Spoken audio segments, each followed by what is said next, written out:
Let's take a trip down the memory lane. In the past, there was a lot of legendary talents, some being changed and others being removed entirely. Exoskeleton is a talent that was reworked completely. I don't know if it was before Layer 2 or after, but it was reworked like somewhere in between the dark ages of Deepwoken. What Old Exo used to do, like the talent description was like, it always takes 20 hits to kill you. Basically what that means is every attack that hits you deals 5% damage, no matter how weak the attack, no matter how strong the attack. It could be God striking you in the ass or you getting hit with a random spike in the ground.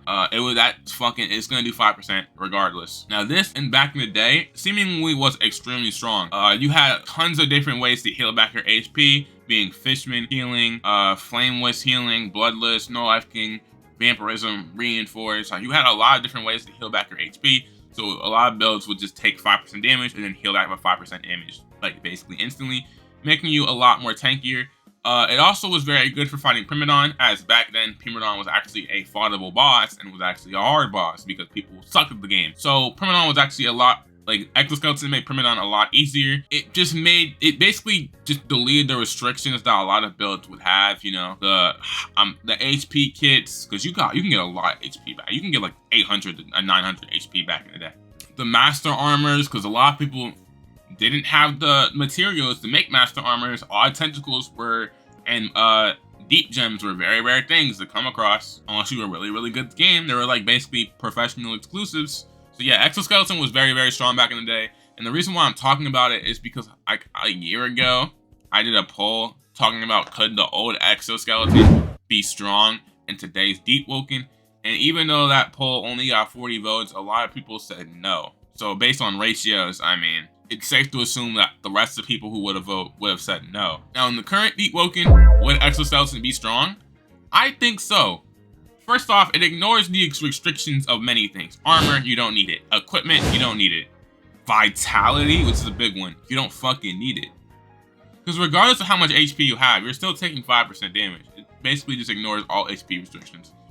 So not only do you not have to go any armor, which doesn't make a difference because everyone can go armor, but you wouldn't have to go vitality. Meaning you can go 6 erudition, 6 song chant, and shred people. PvE builds would they benefit or get nerfed from it? I don't know. They might benefit, they might get nerfed. I don't really remember. I'm gonna say they benefit because I'm a biased.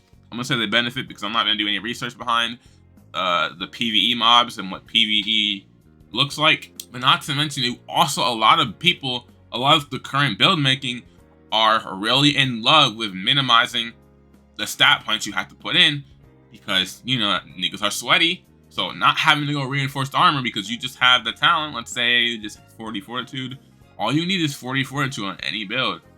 And then not only that, you can try to order that 40 fortitude and go less if you want to min-max even further. And then let's say you can go for things like posture, things like damage. You have no restriction because HP does not matter to you. So do I think Old Exoskeleton would be stronger than Deepwoken? Yes. You know, Old Exoskeleton was that wild card. Basically things that broke the logic of Deepwoken.